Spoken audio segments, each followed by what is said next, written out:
அனைவருக்கும் வணக்கம். மீண்டும் ஒரு அற்புதமான வீடியோவில் சந்திக்கிறதுல மகிழ்ச்சி. மக்களே, ரீசெண்டாக ஆக்டர் அரவிந்த் சாமி அவர்கள் ஒரு இன்டர்வியூவில் த சைக்காலஜி ஆஃப் மணி அப்படிங்கிற புத்தகத்தை பற்றி பேசியிருப்பார். அதுக்கப்புறமா நிறைய கண்டென்ட் கிரியேட்டர்ஸ் இந்த புத்தகத்தை கேட்டுட்டு அதை ஆடியோ புக் போடுறது என்ன, இந்த புத்தகம் தான் மிகச்சிறந்த புத்தகம், இந்த புத்தகத்தில் சொல்லப்பட்ட ரகசியம் வேறு எங்கேயுமே சொல்லப்படலை, உண்மையிலே இந்த புத்தகம் உங்களை கோடீஸ்வரனாக்கும் அப்படிங்கிற மாதிரி ஏகப்பட்ட வீடியோக்கள் நம்ம பார்த்து கொண்டு இருக்கோம். ஆனால் உண்மையிலேயே இந்த புத்தகத்தை படித்து ஒருத்தர் ஃபாலோ பண்ணார்னா மிகப்பெரிய ஒரு கோடீஸ்வரன் ஆக முடியுமா அப்படிங்கிறது தான் டீட்டெயில்டாக இந்த வீடியோவில் நம்ம பார்க்க இருக்கிறோம். இதுக்கு நம்ம எடுத்துக்கொண்டது இரண்டு புத்தகத்தினுடைய கம்பேரிஷன். ஒன்று த சைக்காலஜி ஆஃப் மணி அப்படிங்கிற இந்த புத்தகம், இரண்டாவது the science of getting rich அப்படிங்கிற ஒரு புத்தகம். இதை பற்றி நம்ம டீட்டெயில்டாக ஒரு பிளேலிஸ்ட் நம்ம பப்ளிஷ் பண்ணியிருக்கோம். தேவைப்பட்டால் அந்த பிளேலிஸ்ட் முழுமையாக நீங்கள் பார்க்கணும், டிஸ்கிரிப்ஷனில் ஆட் பண்ணுறேன். சரி, இந்த வீடியோக்குள்ளே நம்ம இப்போ போகலாம். எந்த புத்தகம் உங்களை கோடீஸ்வரனாக்கும் அப்படிங்கிற ஒரு எளிய கேள்வியிலிருந்து நம்ம ஆரம்பிக்கலாம். The psychology of money, the science of getting rich. இந்த ரெண்டு புத்தகங்களுமே வேறு வேறு காரணங்களுக்காக, வேறு வேறு தரப்பு மக்களுக்காக எழுதப்பட்டது. ஆனால் இன்னைக்கு இந்த ஒரு புத்தகம் தான் மிகச்சிறந்தது அப்படின்னு நிறைய பேர் பேசி கொண்டு இருக்கிறாங்க. இது உண்மையா இல்லையா அப்படிங்கிறத இந்த வீடியோவில் நம்ம பார்க்கலாம். சரி, இந்த வீடியோவில் நம்ம என்ன பார்க்க போகிறோம் அப்படின்னா, த சைக்காலஜி ஆஃப் மணி அப்படிங்கிற புத்தகத்தில் சொல்லப்பட்ட கருத்துக்கள், டேக் அவே அப்படின்னு சொல்லப்படுற ஒரு ஆக்ஷனபிள் ஒரு டேக் அவே மட்டும் நம்ம பார்க்க போகிறோம்.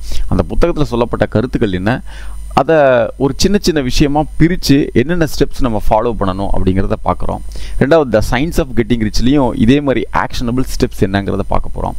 மூணாவது, என்கிட்ட ₹1 கூட இல்லை, ஆனால் நான் கோடீஸ்வரன் ஆகிறதுக்கு எந்த புத்தகம் மிகச்சிறந்த புத்தகம் அப்படிங்கிற விஷயத்தையும் கொஞ்சம் ஆழமாக பார்க்குறோம். ஃபஸ்ட்டு, சைக்காலஜி ஆஃப் மணியில் முதல் விஷயம் என்ன, ஆக்ஷனபிள் விஷயம் என்ன அப்படின்னு பார்க்கும் பொழுது, focus on consistency not perfection அப்படின்னு சொல்கிறாங்க. நம்மக்கிட்ட எல்லாத்துக்கிட்டையும் இருக்கிற ஒரு பழக்கம் என்னென்னா, எதையுமே பர்ஃபெக்டாக செய்யணும் அப்படின்னு சொல்லிட்டு நிறைய இடங்களில் மிஸ் பண்ணிடுறோம். இப்போ உங்களுக்கு ஒரு சேவிங்ஸ் நீங்கள் பண்ணுறீங்க, மாதம் ₹5000 பண்ணணும் முடிவு பண்ணிட்டீங்கன்னா, இந்த மாதம் ₹5000 பண்ணுறீங்க, அடுத்த மாதம் ₹2000 தான் இருக்குது அப்படிங்கும் பொழுது நம்ம பண்ண மாட்டோம், ஐயோ பண்ணலையே அப்படின்னு சொல்லிட்டு. அடுத்த மாதம் நம்ம சேர்த்து பண்ணிக்கலாம் அப்படின்னு ஒரு முடிவு பண்ணி அதை போஸ்ட்போன் பண்ணிடுறோம். ஆனால் அது மிகவும் தவறான விஷயம். கன்சிஸ்டண்ட்டாக பண்ணணும் அப்படின்னு சொல்கிறாங்க. எப்படி அப்படின்னு பார்க்கும்பொழுது, இந்த மாதம் ₹5000 இருக்கா, சேவ் பண்ணி வைங்க. அடுத்த மாதம் வெறும் ₹500 தான் இருக்கா, அதையும் சேவ் பண்ணி வைங்க.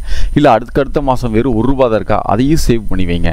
இப்படி கன்சிஸ்டண்ட்டாக நீங்கள் பண்ணுறது தான் மிகச்சிறந்த விஷயமா இருக்குமே தவிர வேறு எதுவுமே உங்களுக்கு மிகப்பெரிய ஈல்டு கொடுக்காது அப்படின்னு சொல்கிறாங்க. இந்த கன்சிஸ்டண்ட்டாக இருக்கணும் அப்படிங்கிறதுக்காக இங்கே என்ன சொல்கிறாங்க அப்படின்னா, ஒரு சேவிங் பேங்க் அக்கௌண்ட் ஓப்பன் பண்ணுங்கள், ஒரு high yield saving bank account open பண்ணுங்கள். ஈவன் ஸ்மாலர் அமௌண்ட் ₹1000 இருந்தாலும் சரி, ₹100 இருந்தாலும் சரி, ₹5000 இருந்தாலும் சரி, அந்தந்த மாதம் எது முடியுமோ அதை சேர்த்து வச்சுக்கொண்டே வாங்க அப்படிங்கிறது தான் இங்கே மிக முக்கியமான விஷயமா சொல்கிறாங்க.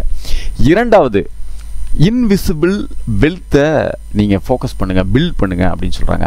அது என்ன இன்விசிபிள் வெல்த்? இப்போ நம்ம வெல்த் அப்படின்னு பார்த்தா எதெல்லாம் பார்க்குறோம் அப்படின்னு பாருங்கள். நம்ம யாராவது பெரிய பங்களா கட்டியிருக்காங்க, அதை பார்க்குறோம். இல்லை யாராவது ஒரு மிகப்பெரிய ஒரு கார் வாங்கியிருக்கலாம், நல்ல பிராண்டட் கார் வாங்கியிருக்கலாம், அதை நம்ம மிகப்பெரிய ஒரு விஷயமாக பார்க்குறோம். இல்லை நிறைய விஷயங்கள், நம்ம ஷர்ட்லேருந்து ஃபேண்ட்லேருந்து நம்ம ஆக்சசரிஸ்லேருந்து நிறைய விஷயங்கள், தங்க நகை போடுறதுலேருந்து இப்படி நிறைய விஷயங்கள் பார்த்து தான் எஸ் இவங்க ஒரு பணக்காரராக இருக்காங்க அப்படின்னு நம்ம நினைக்கிறோம். ஆனால் இது முற்றிலும் தவறானது. ஏன் அப்படின்னு பார்க்கும் பொழுது, இப்போ ஒருத்தர் வீடு கட்டிட்டார் அப்படின்னு சொன்னால் அவர் அதை செலவு பண்ணி தான் கட்டியிருக்காரு. ஒரு கார் வாங்கியிருக்காரு அப்படின்னா அதை செலவு பண்ணி தான் கார் வாங்கியிருக்காரு. அப்போது நம்ம கண்ணுக்கு பார்க்குறது எல்லாமே செலவு தானே தவிர அவருடைய சொத்து கிடையாது. இது முதல்ல நம்ம புரிஞ்சுக்கணும். அப்போ அவசியமான பொருள் வாங்கணுன்னா என்ன செய்கிறது? இப்போ உதாரணத்துக்கு ஒரு காரு நிச்சயமாக தேவைப்படும்னு வச்சுக்கோங்களேன் ஒரு குடும்பத்துக்கு. அப்போ என்ன செய்யலாம் அப்படின்னு பார்க்கும் பொழுது, இப்போ புது கார் வாங்கினா ₹10 லட்ச, இதே யூஸ்டு கார் வாங்கினா ஒரு ₹5 லட்ச வச்சுக்கோங்களேன். புது கார் வாங்குறதுக்கு பதிலாக நீங்கள் யூஸ்டு கார் வாங்கிட்டு டிஃப்ரென்ஸ் இருக்கிற ₹5 லட்ச நீங்கள் ப்ராப்பராக இன்வெஸ்ட் பண்ணலாம். இது உங்களுக்கு இன்விசிபிளாக உங்களுக்கு அசெட் கிரியேட் ஆகும். ஏன்னா கார் நீங்கள் பார்த்துருக்கீங்க, அது மேலே ஆசைப்பட்டீங்க, ஒரு அவசியமான ஒன்று தான். பட் இந்த டிஃப்ரென்ஸ் உங்களுக்கு இந்த காரினுடைய முதலீட்டு பணத்தையும் கூட திரும்ப பெறுவதற்குண்டான வாய்ப்பு கிரியேட் ஆகும். இதுதான் வலியுறுத்தி இங்கே சொல்கிறாங்க. அடுத்தது, ஒரு எந்த விதமான அன்எக்ஸ்பெக்டட் ஒரு ஈவெண்ட் நம்ம லைஃப்பில் நடக்கலாம், அதுக்கு நீங்கள் சேவ் பண்ணி வச்சுக்கோங்க அப்படின்னு சொல்கிறாங்க. குறிப்பாக சொல்லப்போனால் 6லேருந்து 9 மாதத்தோட சேவிங், இல்லை 1 வருஷத்தோட மந்த்லி சேவிங்கை நீங்கள் எப்பவுமே ப்ரிப்பேராக வச்சுக்கணும் அப்படின்னு சொல்கிறாங்க. ஏன்னா எப்போ வேணால் நமக்கு வேலை இழப்பு ஏற்படலாம், எப்போ வேணாலும் நமக்கு பிஸ்னஸ் லாஸ் வரலாம்.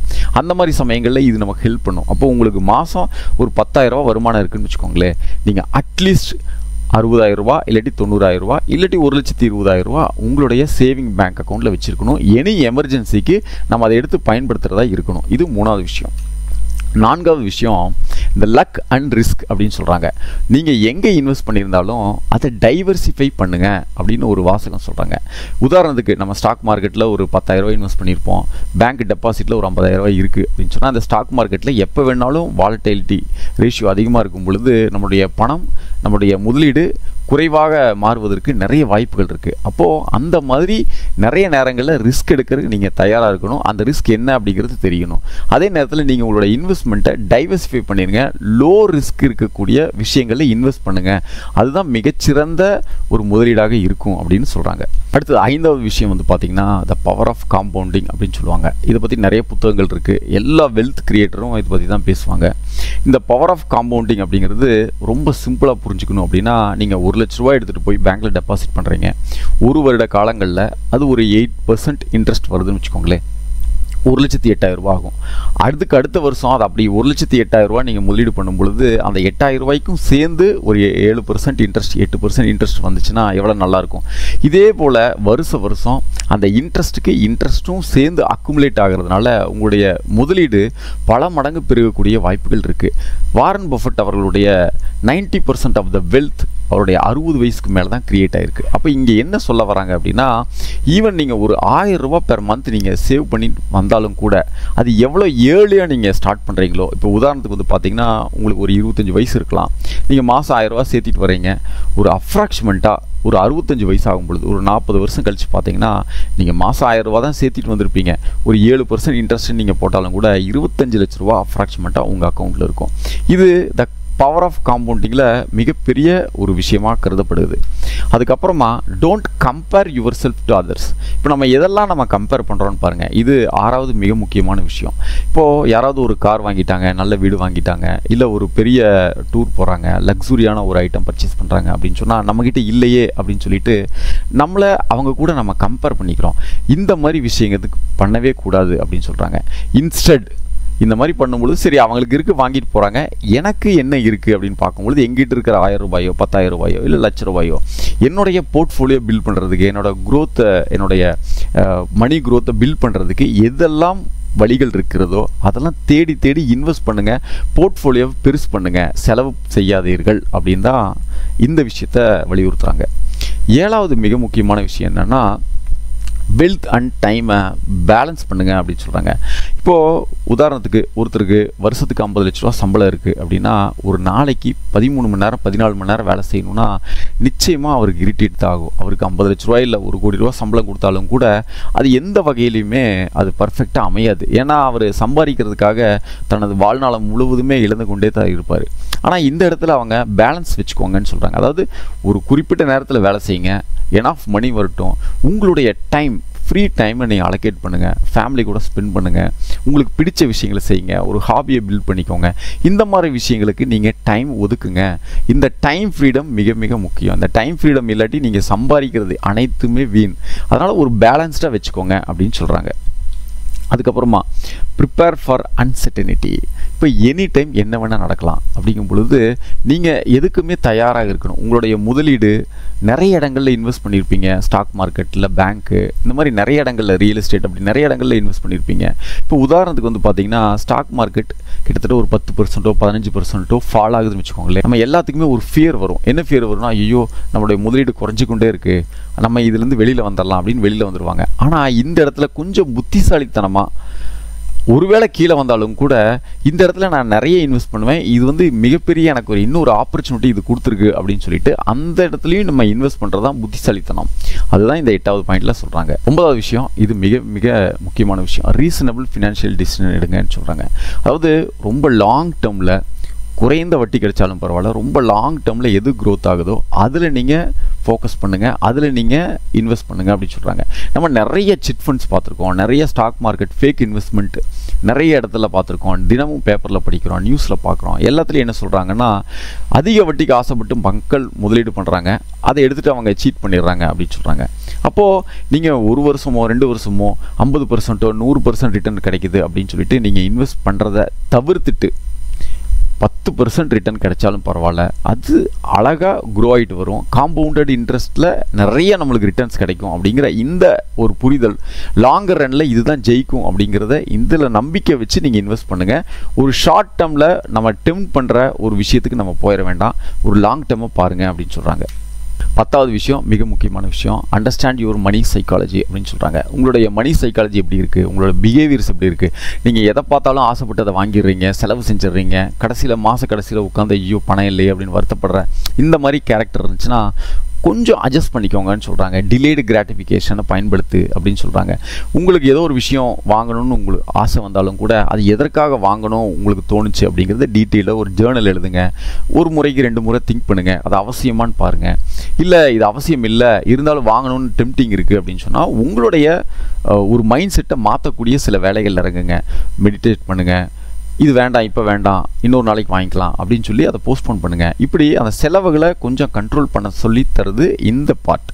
அப்போது இந்த 10 விஷயமும் ஒரு மிக முக்கியமான விஷயந்தான். யாருக்கு மிக முக்கியமான விஷயம் அப்படின்னு பார்க்கும் பொழுது, ஒரு பிஹேவியர்ஸ் இருக்கும் பார்த்தீங்களா, ஒரு டெசிஷன்ஸ், நான் இதெல்லாம் செலவு பண்ணுறேன், அதிகமாக செலவு பண்ணுற டெசிஷன்ஸ், என்கிட்ட ஒரு பிஹேவியர் இருக்குது, அவங்க இதை ஆர்கனைஸ் பண்ணிக்கிறதுக்கு இந்த சைக்காலஜி ஆஃப் மணி புத்தகம் மிக மிக பயனுள்ளதாக இருக்கும். 2வது, எமோஷனலாக நம்ம நிறைய விஷயங்களை முடிவெடுக்கிறோம்.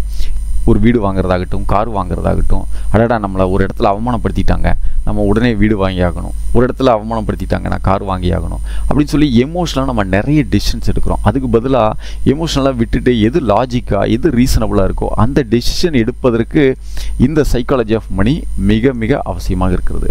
3வது மிக முக்கியமான விஷயம், இந்த சைக்காலஜி ஆஃப் மணி யாருக்கு அப்படின்னா, உங்களுக்கு ஒரு ரெகுலர் இன்கம் இருக்கணும். அந்த இன்கம் வருது, அதை அழகாக மேனேஜ் பண்ணிக்கிறதுக்கும் அதை க்ரோத் பண்ணிக்கிறதுக்கு தான் இந்த புத்தகம் நமக்கு ஹெல்ப் பண்ணும்.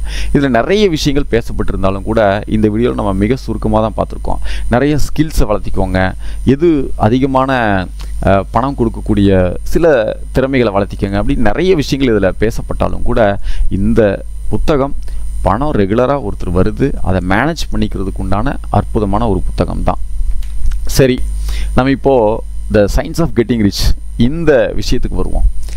இது என்ன சொல்ல வருது அப்படின்னு பார்த்தீங்கன்னா, focus on a definite aim, அதாவது அல்டிமேட்டாக ஒரு எனக்கு தலையாய எனக்கு ஒரு கோல் இருக்குது அப்படின்னு அதை நீங்கள் செட்டப் பண்ணி வச்சுக்கோங்க. இப்போ எக்ஸாம்பிளுக்கு வந்து பார்த்தீங்கன்னா, அந்த கோலுக்கு பின்னாடி ஒரு நல்ல நோக்கத்தை வச்சுக்கோங்க அப்படின்னு சொல்கிறாங்க. இப்போ உங்களுக்கு 1 கோடி ரூபா வேணும் அப்படின்னு சொன்னால் எதற்காக 1 கோடி ரூபா வேணும் அப்படிங்கிறத நோக்கமாக நீங்கள் வச்சுக்கோங்க.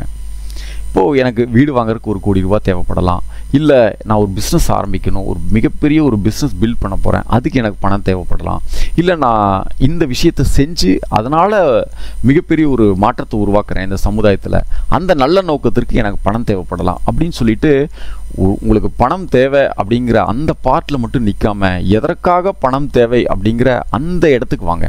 அந்த நல்ல நோக்கம் உங்களுக்கு நிறைய பணம் தருது அப்படின்னு the science of getting rich சொல்கிறாங்க. அந்த நோக்கம் இல்லாத ஒரு கோல் இருக்குது பார்த்தீங்களா, அது எப்பொழுதுமே உங்களுக்கு பயனுள்ளதாக இருக்காது. அப்போ ஒரு கோல் இருக்கணும், எதற்காக அந்த கோலை நீங்கள் அச்சீவ் பண்ணணும் அப்படிங்கிறதுக்கு பின்னாடி ஒரு நோக்கம் இருக்கணும். அந்த நோக்கம் இருந்தால் தான் இந்த விஷயத்தில் நீங்கள் ஜெயிக்க முடியும். 2வது, அபண்டன்ட்டம் பிலீவ் பண்ணுங்க, அதாவது ஏராளமாக இருக்கிறது, இந்த வளங்கள் என்றைக்குமே தீர்ந்து போகாது, எல்லாத்துக்குமே இருக்குது. இப்போ மனித குல எடுத்துக்கோங்க, இப்போ பல லட்சம் கோடி பேர் வந்திருக்காங்க, இப்போது ஒரு 700-800 கோடி பேர் வாழ்ந்து கொண்டு இருக்கோம், இன்னும் பல லட்சம் கோடி பேர் வருவாங்க. அப்போது இந்த பிரபஞ்சத்தில் வளம் என்றைக்கும் தீர்ந்து போகாது. ஏன் தீர்ந்து போகாது அப்படின்னா, இத்தனை பேர்த்துக்கும் இந்த பிரபஞ்சம் அள்ளி கொடுத்துருக்கு, இனிமேலும் அள்ளி கொடுத்துருக்கு அப்படிங்கிறத நீங்கள் அண்டர்லைன் பண்ணி புரிஞ்சு வச்சுக்கணும். 2வது வந்து பார்த்தீங்கன்னா, இப்போ நமக்கு என்னைக்கெல்லாம் நம்ம ஒரு ஸ்ட்ரெஸ்டாக ஃபீல் பண்ணுறோம், ஐயோ நம்ம நிறைய சம்பாதிக்க முடியாதோ, இவங்க நிறைய சம்பாதிச்சிருவாங்க போல இருக்கே, இவங்க பிஸ்னஸ் நல்லா வளர்த்திடுவாங்களே, நம்ம பிஸ்னஸ் பண்ண முடியாது அப்படின்னு ஃபீல் வரும்போதெல்லாம் நிறைய ஆப்பர்ச்சுனிட்டிஸ் இருக்குது, இந்த பிரபஞ்சம் எனக்கு நிறைய கொடுத்து தான் இருக்குது, என்றைக்குமே வளங்கள் தீராது, ஏராளமான வளங்கள் இருக்கிறது, அதுலேருந்து எனக்கு உண்டான பங்கு எனக்கு கிடைக்கும் அப்படிங்கிற இந்த மைண்ட் செட்டுக்கு உள்ளே வாங்க அப்படின்னு ஃபஸ்ட்டு சொல்கிறாங்க. 3வது விஷயம், think in terms of receiving. இது மிக மிக முக்கியமான ஒரு விஷயம். ஏன்னா நம்ம மைண்ட் செட்டை ஒரு குறிப்பிட்ட வகையில் நம்ம டெவலப் பண்ணிக்கணும். எப்படி டெவலப் பண்ணிக்கணும் அப்படின்னா, அந்த ரிசீவ் பண்ணுற அந்த வெல்த்தை ரிசீவ் பண்ணக்கூடிய மைண்ட் செட்டை நம்ம வளர்த்திக்கணும். எப்படி அப்படின்னு பாருங்கள். நீங்கள் தினமும் வேலைக்கு போகலாம், இல்லை பிஸ்னஸ் பண்ணலாம், இல்லை யாராவது கிட்ட ஒரு மீட்டிங் சக்ஸஸ்ஃபுல்லாக பேசலாம். இப்படி நீங்கள் எதை செய்தாலும் அந்த வெல்த் அடைவதற்கு, அந்த கோலை அடைவதற்கு முழு தகுதி எனக்கு இருக்கிறது அப்படின்னு நீங்கள் நம்பணும். முதல்ல அந்த ரிசீவிங் கெப்பாசிட்டி எனக்கு முழுமையாக இருக்கிறது, நான் முழுமையாக தகுதி உடையவன் அப்படின்னு சொல்லி திரும்ப திரும்ப நீங்கள் உங்களுக்குள்ளே சொல்லிக்கணும். இதுதான் அந்த ரிசீவிங்க்கு உண்டான ஒரு சின்ன மைண்ட் செட் சேஞ்சுன்னு வச்சுக்கோங்களேன். இது மிக மிக அவசியம். 4வது கிராட்டிடியூட் அண்ட் விஷுவலைசேஷன். இது மிக அவசியமான ஒன்று. ஏன் மிக அவசியமான ஒன்று அப்படின்னா, தினமும் உங்களுக்கு என்ன கோல் இருக்கோ அந்த கோலை நீங்கள் ஆல்ரெடி அச்சீவ் பண்ண மாதிரி நம்ம ஃபியூ மினிட்ஸ் உட்காந்து நம்மளை விஷுவலைஸ் பண்ண சொல்கிறாங்க. அதுக்கு உண்டான ப்ராக்ரஸ், அன்னைக்கு நீங்கள் என்னென்ன ப்ராக்ரஸ் எடுத்து வச்சிங்களோ அதுக்கு டெய்லியுமே ஒரு 3 விஷயம் 5 விஷயம் எடுத்து எழுதி அதுக்கு இந்த வாய்ப்பு கொடுத்ததுக்கு ரொம்ப நன்றி அப்படின்னு கிராட்டிடியூட் எக்ஸ்பிரஸ் பண்ண சொல்கிறாங்க. இது மிக மிக அவசியம். நம்ம ஏற்கனவே சீக்ரெட் சீரீஸ் ஆகட்டும், இல்லை த கிராட்டிடியூட் சீரீஸ் ஆகட்டும், விஷுவலைசேஷன் ஆகட்டும், எல்லா இடத்துலையும் சொல்லப்படக்கூடிய மிக அடிப்படையான கருத்து இதுதான். இந்த விஷயத்தை ரொம்ப ஆழமாக the science of getting rich நம்ம வலியுறுத்துகிறாங்க. 5வது விஷயம் ஒரு குறிப்பிட்ட வழியில் செயல்படுதல். உங்களுடைய இலக்கு எது அப்படின்னு உங்களுக்கு நல்லா தெரியும், அதனுடைய நோக்கம் என்ன அப்படிங்கிறது நல்லா தெரியும். ஒவ்வொரு நாளுமே அந்த நோக்கத்துக்காக தான் செயல்படுறீங்களா அப்படிங்கிறத வெரிஃபை பண்ணிவிட்டு திரும்ப திரும்ப முன் வந்து ஆர்வத்தோட, ஒரு பேரார்வத்தோட அதை அச்சீவ் பண்ணுறோம், அதை ரிசீவ் பண்ண போகிறோம் அப்படிங்கிற அந்த நம்பிக்கையில் தினம் தினம் ஒவ்வொரு ஆக்ஷன்ஸையும் நம்ம எடுக்கணும் அந்த இலக்கை நோக்கி. இப்போ ஒரு நல்ல பிஸ்னஸை டெவலப் பண்ணணும் அப்படின்னு உங்களுக்கு குறிக்கோளாக இருந்துச்சுன்னா தினமுமே இன்டென்ஷனலாக சில ஸ்டெப்ஸை நீங்கள் ஃபாலோ பண்ணணும். ஒரு பொட்டென்ஷியலான கிளைண்ட் எப்படி ரீச் பண்ணுறது அப்படிங்கிறது நீங்கள் யோசனை பண்ணணும், அதற்கு உண்டான செயல்முறைகளில் இறங்கணும். அதே மாதிரி உங்களுடைய ப்ராடக்டோ ஒரு சர்வீஸோ அதை இன்னும் பெட்டர் எப்படி பண்ணுறது அப்படிங்கிறத ஆழ்ந்து சிந்திச்சு பெட்டர் பண்ணணும். இன்னும் எஃபெக்டிவாக மார்க்கெட்டிங் எப்படி பண்ணுறது அப்படின்னு சொல்லிட்டு அதை ரிசர்ச் பண்ணணும். அதை நீங்கள் இறங்கி முழுமையாக அதில் வேலை செய்யணும். இந்த மாதிரி ஒரு முழுமையான ஒரு பங்களிப்பு எதை நோக்கி இருக்கணும் அப்படின்னா, உங்களுடைய இலக்கை நோக்கி இருக்கணும். இப்போ என்னோடய இலக்கு வேறையாக இருக்குது, நான் செயல்படுறது வேறு விதத்தில் செயல்படுறேன்னா எந்த வகையிலும் அது பயன் தராது. அப்போது இலக்குக்கு அலைண்டாக இருக்கணும். பிஸ்னஸ் எனக்கு பில்ட் பண்ணணும்னு முடிவு பண்ணிட்டீங்கன்னா இந்த பிஸ்னஸ் சார்ந்த விஷயங்களை பேசணும். இந்த கிளைண்ட் அக்விசிஷன் பற்றி நீங்கள் அதிகமாக சிந்திக்கணும், செயல்படணும். இதே போல் நீங்கள் செயல்பட்டு கொண்டு வருவது தான் ஒரு குறிப்பிட்ட வழியில் செயல்படுதல். இதே போல் நான் வேலைக்கு போயிட்டுருக்கேன் சார், என்னால் எப்படி டெவலப் ஆக முடியும் அப்படின்னு சொன்னால், நிச்சயமாக உங்களுடைய ரோல் என்ன அப்படின்னு நீங்கள் முடிவு பண்ணிக்கோங்க. அந்த ரோலில் என்ன எஃபெக்டிவாக பண்ண முடியும், என்ன சிறப்பாக பண்ண முடியும், எதெல்லாம் உங்களுடைய கடமைகள் இருக்குது அப்படின்னு பார்த்து நீங்கள் பேர் ஆர்வத்தோடு அதை செய்து வருவது தான் மிகச்சிறந்த வழி. அடுத்து 6வது விஷயம், லா ஆஃப் அட்ராக்ஷன், ஈர்ப்பு விதியை பயன்படுத்துவது. எப்படி அப்படின்னு பார்த்தீங்கன்னா, நமக்கு நிறைய டவுன் டைம் வரும், நிறைய நெகட்டிவ் தாட்ஸ் வரும், ஏன்டா இதெல்லாம் செய்கிறோம் அப்படின்னு ஒரு விரக்தி கூட சமயத்தில் வரலாம். அப்போல்லாம் நம்ம எப்படி இருக்கணும் அப்படின்னா, என்னுடைய இலக்கு என்னை நெருங்கி கொண்டு இருக்கிறது அப்படிங்கிற ஒரு மிகப்பெரிய ஒரு நம்பிக்கை வைக்க வேண்டும். 2வது, ஒவ்வொரு முறையும் ஒரு பாசிட்டிவ் அஃபர்மேஷன் நீங்கள் வச்சுக்கோங்க. இங்கே என்ன சஜஸ்ட் பண்ணுறாங்க, I am attracting profitable opportunities. இது நல்ல ஒரு பிஸ்னஸ்க்காக ஒரு அஃபர்மேஷன். உங்களுக்கு உண்டான ஒரு அஃபர்மேஷனை தேர்ந்தெடுத்துக்கோங்க, அதை அடிக்கடி நீங்கள் பயன்படுத்துங்க. தினமும் ஒரு 5 நிமிஷமோ 10 நிமிஷமோ ஒரு விஷன் போர்டை ரெடி பண்ணி வச்சுக்கோங்க. இதெல்லாம் தான் எனக்கு இலக்கு அப்படின்னு. அந்த விஷன் போர்டை பாருங்கள், எழுதுங்க, நன்றி உணர்வு கொள்ளுங்கள். இப்படி திரும்ப திரும்ப செய்வதனால நமக்கு ஏதாவது டவுன் டைம் வந்தாலும் சரி, இல்லை ஏதாவது ஒரு நேரங்களில் இதெல்லாம் ஏன் நம்ம செய்யணும்னு நமக்கு தோணுச்சுனாலும், டவுட் வந்தாலும், இந்த மாதிரி அஃபர்மேஷன் நம்ம பயன்படுத்துவதன் மூலமாக நம்ம மைண்ட் செட்டை உடனடியாக மாற்றக்கூடிய வேலையில் இறங்கலாம். நம்பிக்கை இன்னும் ஆழமாகும். இந்த ஈர்ப்பு விதி மிகச்சிறப்பாக வேலை செய்யும் அப்படிங்கிறது தான் இதில் சொல்லப்படுறது. 7வது விஷயம், இது எப்படி பிஸ்னஸ் பண்ணணும், எந்த மாதிரி பிஸ்னஸ் பண்ணணும், எந்த மாதிரி வேலை செய்யணும் அப்படிங்கிறதெல்லாம் நிறைய விஷயங்கள் பேசப்படுது இந்த புத்தகத்தில். அதில் நீங்கள் ஒரு நல்ல பிஸ்னஸ் பண்ணணும் அப்படின்னு முடிவு பண்ணிட்டீங்கன்னா, அவங்களுடைய ப்ராடக்ட்டோ சர்வீஸோ மக்களுடைய ப்ராப்ளத்தை டைரெக்டாக சால்வ் பண்ணணும், ஈஸியாக சால்வ் பண்ணணும், ஒரு அஃபோர்டபுள் ப்ரைஸில் நீங்கள் அதை ஆஃபர் பண்ணணும் அப்படிங்கிறது தான் இதில் சொல்லப்படுது. இப்போ எடுத்துக்காட்டுக்கு ஏதாவது மிகப்பெரிய ஒரு விஷயம் வச்சுக்கோங்களேன். இப்போ ஒரு காலத்தில் நம்ம பணம் அனுப்புறதுக்கு ரொம்ப கஷ்டப்படுவோம். சனி ஞாயிறு பேங்க் இருக்காது, 1 மணி வரைக்கும் தான் பேங்க் இருக்கும். ஆனால் இன்றைக்கி அப்படி இருக்கா? இது எல்லாமே பெயின் பாயிண்ட்டாக கன்சிடர் பண்ணி எவ்வளோ யூபிஐ பேமெண்ட்ஸ் ஆப் வந்துருச்சு, எவ்வளவோ ஆன்லைன் பேங்கிங் சிஸ்டம் வந்துருச்சு. இது எல்லாமே ஒரு டெக்னாலஜினோட வளர்ச்சி தான். அதே போல் உங்களுக்குன்னு ஒரு பெயின் பாயிண்ட் இருக்கும், உங்கள் கஸ்டமருக்குன்னு ஒரு பெயின் பாயிண்ட் இருக்கும். அதை சால்வ் பண்ணுறதுக்கு டைரெக்டாக அஃபோர்டபுள் ப்ரைஸில் நீங்கள் அதை ஆஃபர் பண்ணுங்கள். நிச்சயமாக மிகப்பெரிய ஒரு பிஸ்னஸை பில்ட் பண்ண முடியும் அப்படிங்கிறது தான் இங்கே வலியுறுத்துகிறாங்க. இப்போ 8வது விஷயம் பார்த்தீங்கன்னா work in harmony with the universe அப்படின்னு சொல்கிறாங்க. இப்போது இந்த யூனிவர்ஸ் வந்து பார்த்திங்கன்னா ஒரு இன்டெகிரிட்டியோட, ஒரு தூய்மையான ஒரு மனப்பான்மையோடு இருக்குது. அதே மாதிரி தூய்மையான மனப்பான்மையோட நம்மளும் செயல்படணும் அப்படின்னு சொல்கிறாங்க. இப்போது நமக்கு ஒரு இன்டெகிரிட்டி நம்ம க்ரியேட் பண்ணிக்கணும். அந்த இன்டெகிரிட்டியை என்றைக்குமே கொலாப்ஸ் ஆக விடக்கூடாது. பர்பஸ்ஃபுல்லாக இருக்கணும். நம்ம மைண்ட் செட் எப்போவுமே தூய்மையாக இருக்கணும் அப்படின்னு சொல்கிறாங்க. நம்ம ஒரு பிஸ்னஸ் பண்ணுறோன்னு வச்சுக்கோங்களேன், நம்ம கோர் வேல்யூக்கு அது செட் ஆகுதான்னு பார்க்கணும். எல்லா பிஸ்னஸ்லேயும் வந்து பார்த்திங்கன்னா கோர் வேல்யூ எழுதியிருப்பாங்க. அபவுட் அஸ் பேஜ்லேயோ இல்லை வாட் எவர். பெரிய பெரிய பிஸ்னஸ், பெரிய பெரிய என்டர்பிரைசஸ் எல்லாமே இந்த கோர் வேல்யூஸில் அலைன்ட் ஆகி தான் ஒர்க் பண்ணுவாங்க. இந்த கோர் வேல்யூஸ்க்கு எப்பெல்லாம் பங்கம் வருதோ, இப்போ சில நேரங்களில் வந்து இது அன்எத்திக்கலாக இருக்குப்பா, இதெல்லாம் சரி இப்போ பண்ணிடுவோமே அப்படின்னு சொல்லிட்டு ஒரு நிறைய ப்ராஃபிட் கிடைக்குது, அன்எத்திக்கலாக இருந்தாலும் பரவாயில்ல அப்படிங்கிற இந்த மோட்டோ எல்லாத்தையும் விட்டுட்டு கம்மியான ப்ராஃபிட் இருந்தாலும் சரி ஒரு லாங் ரன்னுக்கு இதுதான் கரெக்ட் அப்படின்னு சொல்லி உங்களோட கோர் வேல்யூ நீங்கள் ஃபார்ம் பண்ணி அந்த கோர் வேல்யூக்கு அலைன்ட் ஆகிற மாதிரி நம்ம தினம் தினம் வேலை செய்து வந்தால் அந்த யூனிவர்ஸினுடைய அந்த அலைவரிசைக்கு நம்ம இயங்கி கொண்டு இருக்கிறோம் அப்படிங்கிறத நம்ம புரிஞ்சுக்கணும். இப்போ இப்படி திங்க் பண்ணி பாருங்களேன், நம்ம ஒரு ட்ராவல் பண்ணுறோம். ட்ராவலில் நிறைய ரோடு பள்ளமாக இருக்கலாம், சில இடங்களில் மேடாக இருக்கலாம், சில இடங்களில் டிராஃபிக் சிக்னலாக இருக்கலாம், கொஞ்சம் நேரம் வெயிட் பண்ண வேண்டிய சூழல் வரலாம். அதே போல் நம்ம பண்ணக்கூடிய இந்த ஜேர்னி ஒரு ஃபினான்ஷியலாக நம்ம ஒரு அபண்டன்ட் ஆகணும், ஒரு நிறைய பணத்தை சம்பாதிக்கணும் அப்படிங்கிற இந்த ஜேர்னியில் நமக்கு நிறைய செட்பேக் நடக்கலாம், நமக்கு சில இடங்களில் லாஸும் வரலாம். அப்போ எல்லாமே அந்த லாஸ் வந்துருச்சேன்னு நம்ம கவலைப்படாமல் இந்த லாஸ்லேருந்து என்ன கற்றுக்கிட்டோம், சரி நெக்ஸ்ட் டைம் இன்னும் பெட்டராக பண்ணுவோம், மிகச்சரியாக பண்ணுவோம் அப்படின்னு நம்ம மைண்ட் செட்டை ஆப்டிமைஸ் பண்ணிவிட்டு அந்த இலக்கையை நோக்கி பயணித்து கொண்டே இருக்கணும். ஒரு கன்ஸ்ட்ரக்டிவான ஒரு க்ரோத் இருக்கணும் அப்படிங்கிறது தான் இதில் சொல்கிறாங்க. அந்த கன்ஸ்ட்ரக்டிவான க்ரோத் இருக்கணும் அப்படின்னா அந்த கன்ஸ்ட்ரக்டிவான எண்ணங்கள் நம்ம வைத்தா தான் அதை நோக்கி நம்ம பயணிப்போம். 10வது டேக் இமிடியட் ஆக்ஷன் அப்படிங்கிற ஒரு விஷயம், இது எல்லாத்துக்குமே பொருந்தும்.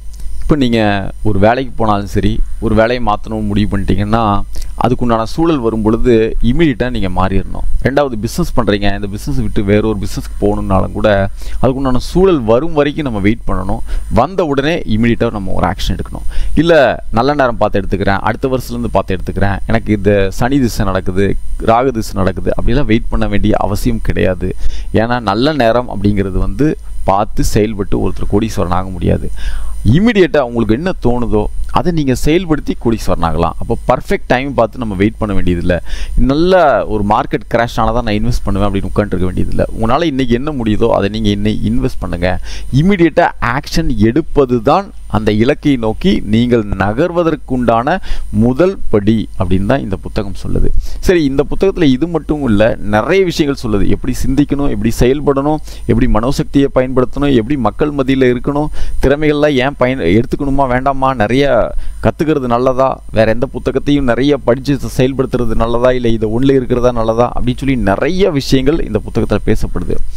இந்த புத்தகத்தை பற்றி டீட்டெயில்டு வீடியோ ஒரு 20-22 வீடியோ ஆல்ரெடி பப்ளிஷ் பண்ணிட்டோம். லிங்க் டிஸ்கிரிப்ஷனில் ஆட் பண்ணுறேன். கம்ப்ளீட் பிளேலிஸ்ட்டை முழுமையாக நீங்கள் பாருங்கள். சரி, கடைசியாக the science of getting rich நமக்கு என்ன சொல்லுது அப்படின்னா, நம்ம தாட்டை அலைண்டாக வச்சுக்கோங்க. தாட் மூலமாக எல்லாமே நடக்குது அப்படிங்கிறது முதல் விஷயம். 2வது பர்ஃபெக்டான ஆக்ஷன் எடுங்க. அபண்டன்ட்டை நோக்கி நீங்கள் எடுங்க. தாராளமான செல்வ வளங்கள் இருக்கிறது. இந்த பிரபஞ்சம் நமக்கு எல்லாத்துக்குமே ஈக்குவலான ஒரு பங்களிப்பு தான் கொடுத்துருக்கிறது. அப்போது ஒருத்தர் சம்பாதிக்கலை, ரொம்ப குறைவான செல்வத்தில் இருக்கிறாரு, இன்னொருத்தர் நிறைய செல்வத்தில் இருக்கிறார், அவர் கொடுத்து வச்சவர், அவர் திறமைசாலி அப்படிலாம் நீங்கள் நினைக்க வேண்டாம். உனக்கும் இந்த பர்த் ரைட் இருக்கிறது அப்படின்னு சொல்கிறாங்க. இது மட்டுமா அப்படின்னு பார்த்தா இல்லை. நீங்கள் ஏசியாலேயே மிகப்பெரிய ஏழையாக இருந்தாலும் கூட ஒரு குறிப்பிட்ட விதத்தில் திங்க் பண்ணால், ஒரு குறிப்பிட்ட விதத்தில் செயல்படும் பொழுது மிகப்பெரிய ஒரு பணக்காரனாக முடியும் அப்படின்னு உறுதியளிக்கிறார். இது உறுதி மட்டும் கிடையாது, the science of getting rich அப்படின்னு சொல்லிட்டு, இது சயின்ஸ் அப்படின்னு சொல்லிட்டு இந்த தலைப்பிலேயே வச்சுருக்காங்க. இது யார் ஃபாலோ பண்ணாலும் நிச்சயமாக பணக்காரராவது உறுதி அப்படின்னு உறுதியளிக்கிறார். இதுதான் இந்த புத்தகத்தினுடைய சிறப்பு. Final part, the science of getting ரிச்சா இல்லை த சைக்காலஜி ஆஃப் மணியா? என்கிட்ட ₹1 கூட இல்லை, எந்த திறமையும் இல்லை, எந்த புத்தகத்தை படித்து நான் கோடீஸ்வரன் ஆகுது அப்படின்னு ஒரு கேள்வி. இதை ChatGPT கிட்ட கேட்கும் பொழுது 3 முக்கியமான ஒரு விஷயத்தை நமக்கு கொடுத்துருக்கு. இதை நம்ம ஆழமாக சிந்தனை செய்து பார்த்தாலும் கூட ஆமாம் இது உண்மைதான் அப்படின்னு நம்மளே ஏற்றுக்குவோம். அது என்னன்னு பார்த்தீங்கன்னா, ஃபஸ்ட்டு மைண்ட் ஷிஃப்ட்டு. இப்போ நமக்கு எப்படி மைண்ட் செட் இருக்கும், ஐயோ நம்ம ஏழையாக இருக்கோம், பணம் இல்லை, இப்படிப்பட்ட நெகட்டிவ் பிலீஃப் நிறையா இருக்கும். அப்போது த சைக்காலஜி ஆஃப் மணியை விட the science of getting rich நமக்கு ஒரு விஷயத்தை சொல்லித்தருது. என்னென்னா, இந்த உலகத்தில் எல்லாருக்குமே எல்லாமே இருக்குது, ஏராளமான வளங்கள் இருக்குது. ஒரு குறிப்பிட்ட வழியில் சிந்தனை செய்வது, ஒரு குறிப்பிட்ட வழியில் செயல்படுவதன் மூலமாக அதை நீ அச்சீவ் பண்ண முடியும் அப்படின்னு உங்களுக்கு நம்பிக்கை தருது. இரண்டாவது விஷயம், த இமீடியட் ஆக்ஷன். இப்போ த சைக்காலஜி ஆஃப் மணியை விட the science of getting rich இந்த புத்தகத்தில் இமீடியட்டாக உங்களுக்கு தோணுதா அதை செய்யுங்க அப்படின்னு சொல்லிட்டு நிறைய விஷயங்கள் உங்களுக்கு செயல்முறையாக உங்களுக்கு கொடுக்கப்பட்டிருக்கு. அப்போது அதுவும் நமக்கு மிகச்சிறந்த ஒரு வழிகாட்டியாக இருக்குது. மூன்றாவது இந்த சைக்காலஜி ஆஃப் மணியில் என்ன சொல்கிறாங்கன்னா, உங்களுக்கு திறமை வேணும், இதெல்லாத்தையும் ஒரு பிஹேவியரல் பேட்டர்ன் மாற்றணும், இதெல்லாம் நீங்கள் கற்றுக்கிட்டு இன்வெஸ்ட் பண்ணணும், இப்படி நிறைய விஷயங்கள் நமக்கு அதை கற்றுக்க சொல்கிறாங்க. ஆனால் the science of getting rich என்ன சொல்லுதுன்னா, ஒரு குறிப்பிட்ட வழியில் சிந்தித்தல், ஒரு குறிப்பிட்ட வழியில் செயல்படுதல், உங்களுக்கு தேவையான அனைத்தையும் இந்த இயற்கை கற்றுக் கொடுக்கும்னு சொல்கிறாங்க. இதுக்கு நிறைய எக்ஸாம்பிள் நம்ம பார்த்துருக்கோம். ஆனால் the science of getting rich புத்தகத்தில் அப்ரஹாம் லிங்கனை பற்றி ஒரு வார்த்தையை குறிப்பிடுறார். எந்த விதமான படிப்பறிவும் கிடையாது, ஒரு குறிப்பிட்ட வழியில் சிந்தித்திருக்கிறார், ஒரு குறிப்பிட்ட வழியில் செயல்பட்டிருக்கிறார், ஜனாதிபதி ஆயிருக்கிறார். அப்போது எந்த திறமையும் இல்லாமல் அந்த பதவிக்கு போகும் பொழுது இந்த இயற்கையே அவருக்கு தேவையான அனைத்து திறமைகளையும் கற்றுக் கொடுத்திருக்கிறது. நீங்கள் தேடி தேடி கற்றுக்க வேணாம். நீங்கள் இலக்கை நோக்கி பயணிக்கும் போது அந்த இலக்கிற்கு தேவையான அனைத்து விஷயங்களும் உங்களுக்கு கற்றுக் கொடுக்கப்படும் அப்படிங்கிற ஒரு நம்பிக்கை சார்ந்த ஒரு அற்புதமான விஷயத்தை the science of getting rich புத்தகம் நமக்கு வழங்குது. ஃபைனல் டேக்அவே என்னன்னா, நம்ம ஜீரோலேருந்து க்ரோ ஆகணும், இல்லை மைனஸில் நான் இருக்கேன், நான் இங்கிருந்து க்ரோ ஆகணும் அப்படின்னு சொன்னால் த சைக்காலஜி ஆஃப் மணியை விட the science of getting rich புத்தகம் தான் உங்களுக்கு தேவை. த சைக்காலஜி ஆஃப் மணி எப்போ தேவை அப்படின்னா, நீங்கள் ஒரு பார்ட் நீங்கள் சம்பாதிக்க ஆரம்பிச்சிட்டிங்க, ஓரளவுக்கு க்ரோ ஆகிட்டீங்க, உங்களுக்கு தேவையெல்லாம் நிறைவடைஞ்சிச்சு, இன்னும் இந்த பணத்தை எப்படி பெட்டராக மேனேஜ் பண்ணுறது, இந்த பணத்தை எப்படி இன்னும் பெட்டராக க்ரோத் பண்ணுறது அப்படிங்கிற பார்ட்டில் த சைக்காலஜி ஆஃப் மணி நிச்சயமாக ஹெல்ப் பண்ணும். நம்ம 3 Qs ஆஃப் மணி அப்படிங்கிறத வச்சுருக்கோம். அதில் த சைக்காலஜி ஆஃப் மணி அப்படிங்கிறது ஐக்யூ சம்மந்தப்பட்டது, புத்திசாலித்தனம் சம்மந்தப்பட்டது, அறிவு சார்ந்த விஷயங்கள். இது the science of getting rich SQ, spiritual quotient அப்படின்னு சொல்லக்கூடிய இந்த விஷயத்துக்கு சார்ந்தது, இந்த இயற்கை சார்ந்தது, பிரபஞ்சம் சார்ந்தது, பிறப்புரிமை சார்ந்தது, இப்படி நிறைய விஷயங்கள் அதை பற்றி பேசுது. அப்போது நீங்கள் ஜீரோவில் இருந்தீங்கன்னா the science of getting rich புத்தகம் தான் நீங்கள் படிக்கக்கூடிய முதல் விஷயம். இந்த ஒன்றே போதுமானது உங்களை மிகப்பெரிய விஷயத்துக்கு எடுத்து செல்லும். த சைக்காலஜி ஆஃப் மணி மாதிரி நிறைய புத்தகங்கள் ஆல்ரெடி வந்திருக்கு, இன்னும் நிறைய புத்தகங்கள் வரும். அப்படி எத்தனை புத்தகங்கள் படித்து நம்ம எத்தனை படித்து அந்த அறிவை வச்சுக்கிட்டு எப்படி நம்ம முன்னேறது? ரீசெண்டாக த சைக்காலஜி ஆஃப் மணி அதனோட எபிசோட் பார்க்கும் பொழுது ஒரு அற்புதமான ஒரு கமெண்ட் ஒருத்தர் பண்ணியிருந்தார். இந்த உலகில் இந்த புத்தகத்தை படித்து யாரும் பணக்காரர் ஆனது இல்லை, பணக்காரனும் இந்த புத்தகத்தை படித்ததில்லை. ஏன்னா அந்த சைக்காலஜி ஆஃப் மணி அப்படிங்கிற புத்தகம் வருவதற்கு முன்னாடி நிறைய பணக்காரர்கள் இருந்திருக்கிறார்கள். அரவிந்த் சாமி இப்போ இந்த புத்தகத்தை படித்து பணக்காரராக இருக்காரா அப்படின்னா இல்லை, அவர் ஆல்ரெடி பணக்காரர் தான். அந்த புத்தகத்தை படித்து சில கருத்துக்களை இம்ப்ளிமெண்ட் பண்ணி அதுக்கப்புறமா இன்னும் கொஞ்சம் அந்த செல்வத்தை மேனேஜ் பண்ணுறது, அதை க்ரோத் பண்ணுறதுக்கு உண்டான சில வழிமுறைகளை அவர் கற்றிருக்கிறார். அதனால் அவர் கொஞ்சம் ஆர்வத்தில் அந்த விஷயத்தை சொல்லியிருக்கிறார். ஆனால் வாலஸ் டி வாட்டில்ஸ் என்ன சொல்கிறார் அப்படின்னா, இந்த நூலில் உள்ள கொள்கைகளை பின்பற்றுவதன் மூலமாக எவருமே செல்வந்தராகலாம், இந்த விஞ்ஞானம் தோல்வியுற வாய்ப்பே இல்லை, நீங்கள் செல்வந்தராவது நிச்சயம் அப்படின்னு சொல்கிறாரு. இதிலிருந்து டேக்அவே நீங்கள் எது வேணாலும் நீங்கள் எடுத்துக்கலாம். நிச்சயமாக உங்களுக்கு இந்த ஒரு கம்பேரிசன் ஒரு ஆழமான ஒரு புரிதலை கொடுத்துருக்கோம். சரி, நம்ம ஆல்ரெடி 3 Qs ஆஃப் மணி அப்படிங்கிற எபிசோட் பப்ளிஷ் பண்ணியிருக்கோம். அது கோர்ஸாகவும் இருக்குது. 3 Qs என்ன அப்படின்னா, ரொம்ப சிம்பிள். ஐக்யூவை பயன்படுத்தி எப்படி நம்ம செல்வத்தை சேர்ப்பது, எந்த மாதிரி பிஸ்னஸ் பண்ணுறது, வேலை செய்யும் போது எப்படி பணத்தை சேவ் பண்ணுறது, இந்த மாதிரி விஷயங்கள்லாம் ஐக்யூவில் வரும். EQ எமோஷனல் கான்ஸ்டன்ட், நம்ம எப்படி இப்போ ஒரு பணத்தை பார்க்குறோம், எந்த மாதிரி எமோஷனெலாம் நம்மக்கிட்ட வருது, நெகட்டிவ் எமோஷன்ஸ் வருதா, அதை எப்படி மாற்றிக்கிறது அப்படிங்கிறத பற்றி இருக்கும். எஸ்கியூ த சயின்ஸ் ஆஃப் கெட்டிங் ரிச்சில் சொல்லப்பட்ட அனைத்து விஷயமே ஒரு ஒரு ஆக்ஷனபிள் ஸ்டெப்ஸாக அந்த கோர்ஸில் கொடுத்துருக்கு. தேவைப்படுறவங்க அது நீங்கள் எடுத்துக்கலாம். லிங்க் டிஸ்கிரிப்ஷனில் ஆட் பண்ணுறேன்.